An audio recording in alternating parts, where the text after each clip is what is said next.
Shalom keluarga damai, puji Tuhan kita dapat berjumpa kembali dalam Samas edisi 6 November 2025. Sebelum kita membaca dan merenungkan firman Tuhan, marilah kita bersama berdoa. Ya Bapa yang mengasihi kami bersyukur untuk kehidupan yang Tuhan berikan ini.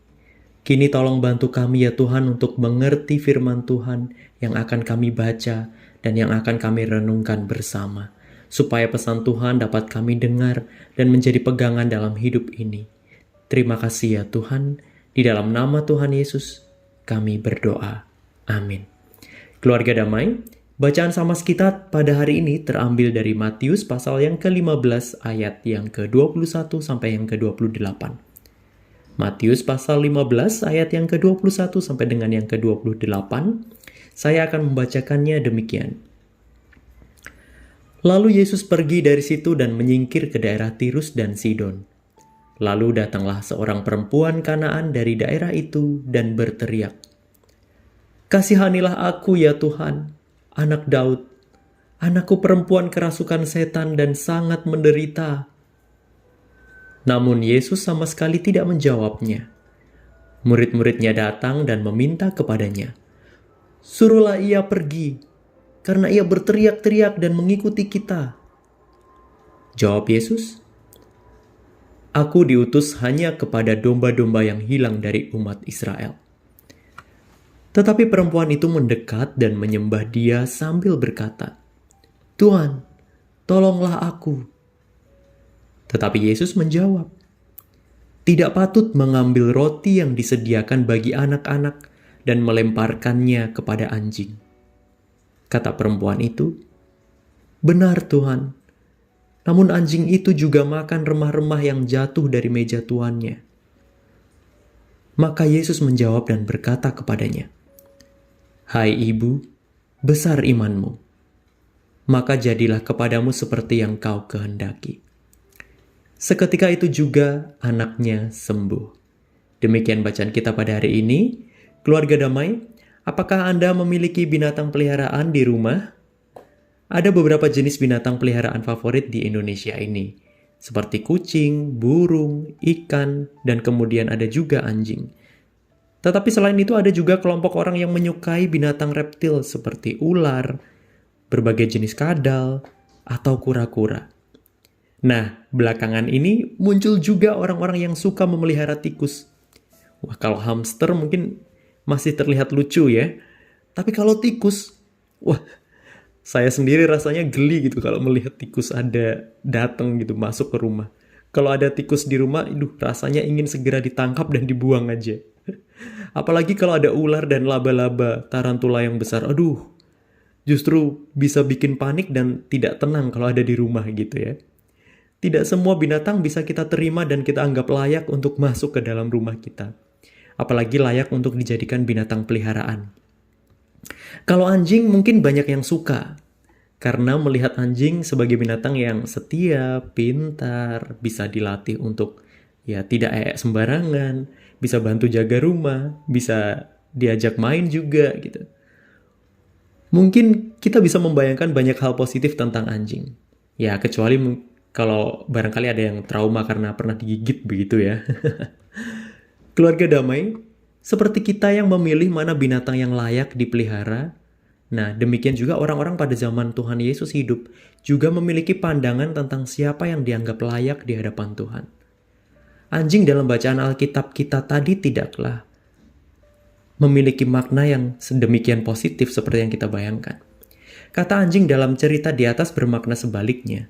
Itu dapat kita lihat dari cerita ketika seorang perempuan Kanaan berteriak-teriak memanggil Yesus sepanjang perjalanan rombongan Tuhan Yesus ini dan murid-muridnya. Ia hendak meminta bantuan, yaitu supaya Tuhan Yesus menolong anaknya yang kerasukan setan dan menderita itu. Tuhan Yesus tampak membiarkan, sampai murid-murid ingin menegaskan, ayolah supaya Tuhan Yesus sendiri yang menyuruh perempuan ini pergi. Mungkin karena mereka sudah berusaha untuk membuat dia pergi, tetapi tidak mempan. Nah, barangkali kalau Tuhan Yesus sendiri yang menyuruhnya, perempuan itu akan berhenti dan ia akan pergi. Setelah beberapa lama berdiam saja, Tuhan Yesus pun menjawab, Aku diutus hanya kepada domba-domba yang hilang dari umat Israel. Orang Yahudi, yaitu orang Israel, saat itu menganggap rendah orang-orang non-Yahudi. Jawaban Tuhan Yesus tentu rasanya bisa memuaskan dan menegaskan tentang keutamaan orang Yahudi itu, bukan?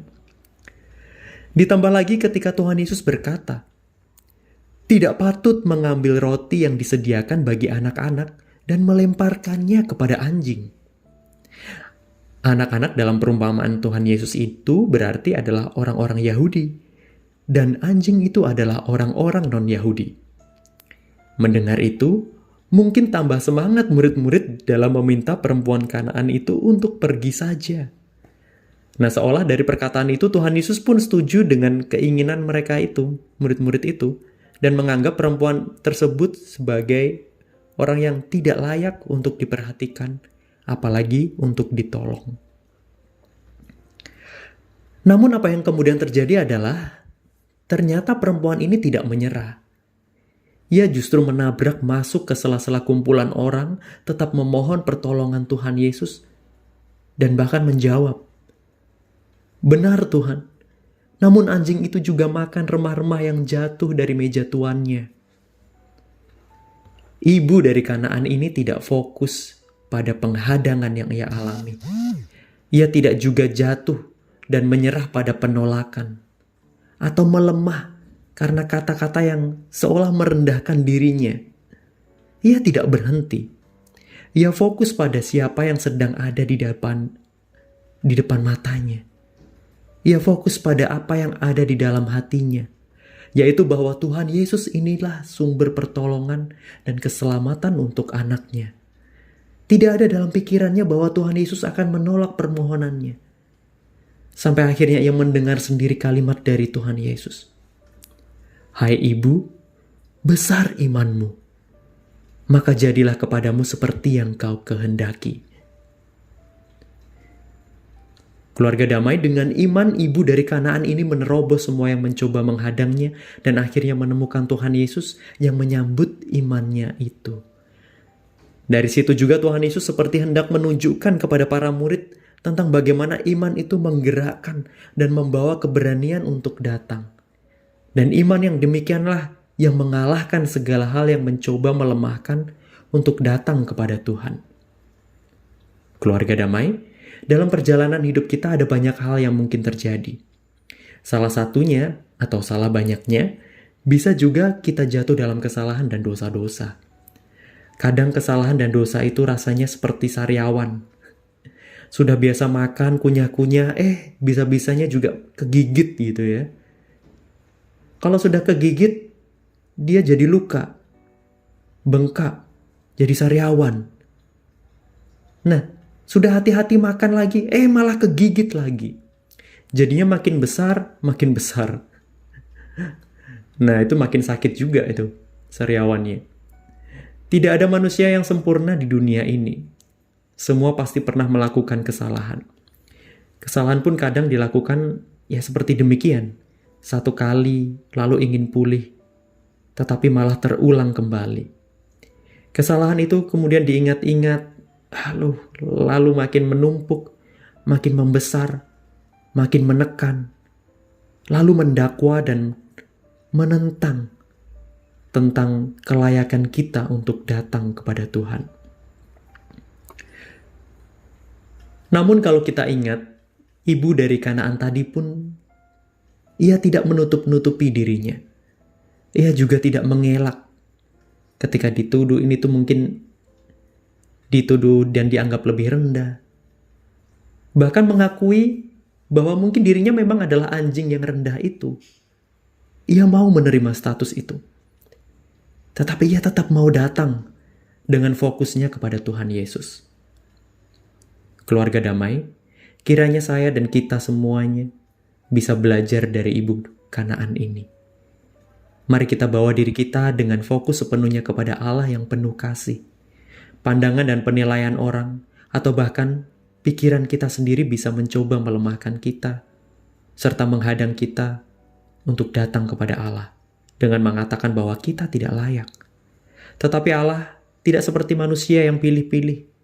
suka binatang ini dan itu, tetapi jijik dan benci pada binatang lainnya.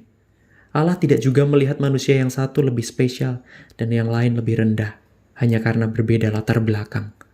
Allah setia melihat kita semua sebagai anak-anaknya yang istimewa. Ia menantikan kita untuk datang dengan iman dan kerendahan hati. Sebab nanti Allah sendirilah yang melayakkan kita untuk menerima anugerah, kasih, dan berkat. Dan Allah sendirilah yang hendak menjadikan kita alatnya untuk menebarkan kasih-Nya. Mari kita berdoa. Ya Allah, terimalah semua syukur yang kami hendak naikkan kepadamu. Kami berterima kasih untuk kasih setiamu bagi kami semua. Biarlah mata kami selalu memandang kepada Tuhan. Dari segala dosa dan kesalahan kami ya Tuhan, layakkanlah kami untuk datang kepada Tuhan dan menerima anugerah Tuhan, menikmati kasih, dan menjadi alat Tuhan di dalam hidup ini untuk mewartakan kasih Tuhan. Di dalam nama Tuhan Yesus, kami berdoa. Amin. Keluarga damai, demikian Samas kita pada hari ini. Selamat menikmati kebersamaan dengan Tuhan di dalam hidup. Tuhan memberkati. Amin.